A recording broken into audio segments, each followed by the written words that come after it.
pitched a big sponsorship to be the presenting sponsor of the show. And it just so happened that they had just gotten a check for $23 million from Ed Kelly to name it the Kelly School of Business. So they had the money, and they had a need to brand or to get that brand out. And I gave the guy the pitch, thinking, you know, he'll say, yeah, we'll think about it. And he looked at it, and he looked at me, and he said, we'll do it. And I remember at that time, I was excited, but then I left there and think, oh my God, what have I done? Now I've got to do it. You know, now I've got to really put something together.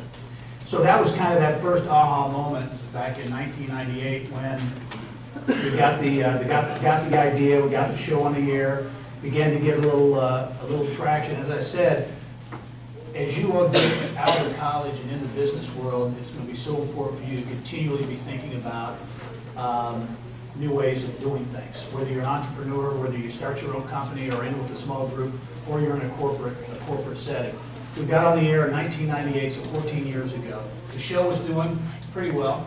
I approached a guy by the name of Scott Jones, technology entrepreneur here in Indianapolis, who Scott actually, he grew up in Indiana, went to North Central High School, IU, moved out east to Boston.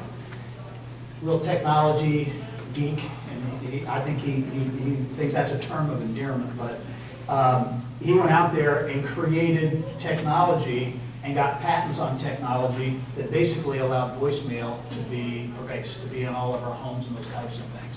Created a company, got those patents, and sold the company for I think about $750 million. So a nice little payday. But what we're fortunate in Indiana is that instead of staying out there, Scott moved back here and has done so many things in the business community and elsewhere to help promote Indiana and Indiana business.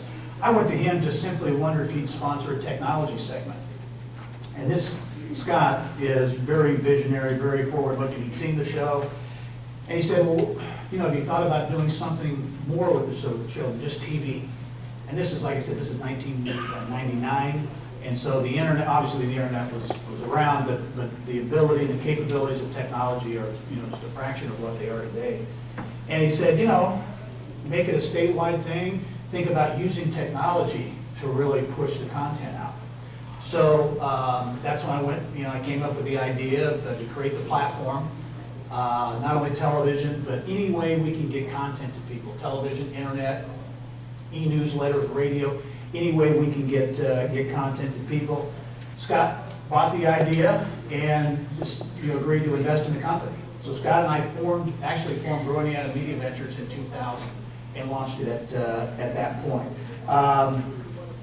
That was June of 2000, and we you know, we started slowly with our TV show and 2 stations. I think to grow the business, 3 things were important from the beginning: the multimedia platform, being statewide, but also building a brand. And I'm a big believer in building a brand, and I know you've all, I'm sure, talked about that and studied that. But brand building is exceptionally important. I mean, I always compare us, not certainly in size and scope, but if you look at what ESPN did with their brand, you know, they started as just TV, you know, cable or satellite TV, but they built a brand that now extends through so many things, all the way to, you know, radio, magazines, television, restaurants, you name it. They build a brand. On a much smaller scale, we've attempted to do the same thing here, that Indiana business, inside Indiana business brand. So everything we did, we put our brand on it. We started out just on TV. We're on 2 stations, Channel 6 and Channel 20 at the time. As we grew that over time, we made sure everything we did with that brand, it was positioned and placed in a certain way every single time. Decided we wanted to get into radio, so approached WIBC and did a couple of tapes for them and got that on. And that allowed us to extend beyond just being in people's homes once a week on TV to now every business day in the morning and in the evening on the radio. Extended that again into e-newsletters.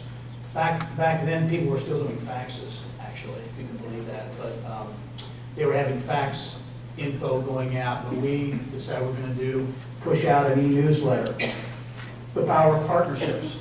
That's another thing that really can help you grow your business very quickly, is to enter into partnerships. We partnered with the State Chamber of Commerce to get a database to launch our statewide email delivery list of about 2,500. We started with 2,500, that first partnership, Today we're over about 50, I think we're about 52,000. And I've actually added another e-newsletter. We started with one, but we added another one. But all, as we grew that, we really wanted to make a point, and we're very focused on that brand as we grew things around the state. So again, today we've, as we went to stations around the state in terms of partnerships, why would a station in Fort Wayne take an Indianapolis TV show or South Bend or those types of things?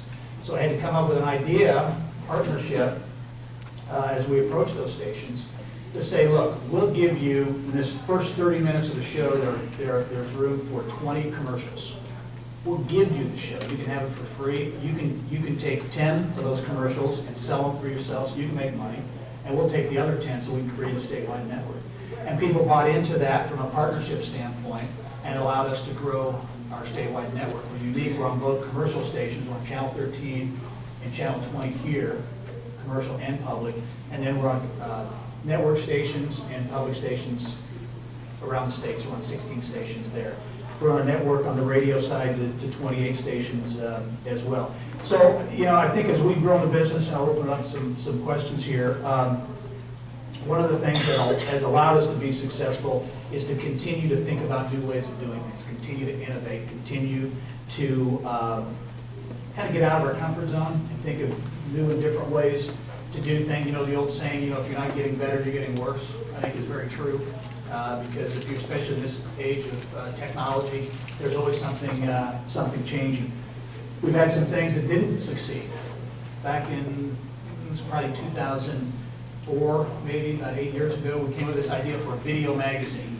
And it was what we do, we would take video snippets from the show. We created this email that was really cool looking. They had these 6 cubes with video from our show that we pushed out to people, and they got on their desktop. The only problem was, when it got on their desktop, it looked great, but things didn't work. It wouldn't play. And what we didn't know for a while, is just with Outlook and some of the things, some of the technology things that we had no idea of. And we didn't know what we didn't know. But it just, for most people, it didn't work. So we spent time and effort in creating this video magazine that we thought was the coolest thing ever, and it was a big flop. But again, it was one more thing, it was one more learning experience, one more positive thing we did. We actually started a show in Arizona, Inside Arizona Business, in 2005. We still think there's a market for that, because across the country, there's not local content. People aren't doing local business content. So I had a producer who moved out to Arizona, to Tucson. We started the show. It worked okay. I mean, the show wasn't bad. Advertising was so-so. And had it on the air for 3 years. Then the recession hit in 2008, and it was really bad. The recession out in Arizona was really bad. So we pulled the plug on it. But I think we're going to revisit that and looking at ways that we can grow our concept. Not with everything we do here, right in Indiana, but to take a TV show, one e-newsletter and a website, and go into some other markets, like inside Ohio business, inside Illinois, St. Louis, all those types of things as we go forward. Final couple of thoughts. People ask for advice, and I'm always hesitant to give advice on things, but some of the things that I picked up as we've grown our company. I should mention we have a staff of 12 full-timers, full-time employees, a couple of part-timers and some freelancers as well. And I'm very proud to say that several of the folks have been with me and been with our company for 10 years, 8, 9, 10 years. So we've been very fortunate and successful in keeping people. And that's, they say it's kind of trite, but it's very true. People are the most important part of the business, and they are. Sometimes that's lost, especially in bigger companies. But that ability to get good talent and innovative talent is extremely important. But I would say, just in terms of advice, be entrepreneurial, believe in yourself, I think is one of the biggest things. When I launched the company, people were nice and they said, hey, it's a great idea, but not very many people thought it was going to work, going to be successful. I kept for the longest time until it just kind of disintegrated, but there was a piece in the paper, quoting a guy who said, was commenting on the show, saying advertisers would never support it and would never happen. I looked at that thing every day for a long time because it gave me some real motivation. But believe in yourself, be a good writer and a communicator, And if there's one thing to take away from this, if there's one thing I'm hearing from CEOs and HR people all the time, is that college graduates, people coming into the workplace, are not good communicators. And I love technology, and I think it's great. It enables us to do what we're doing, and this device is what the future is. I mean, mobile is where everything's going and where a lot of our attention is focused. But texting and those types of things, I think, has helped to maybe denigrate our ability to write, to communicate, just verbally. And I've got CEOs who tell me,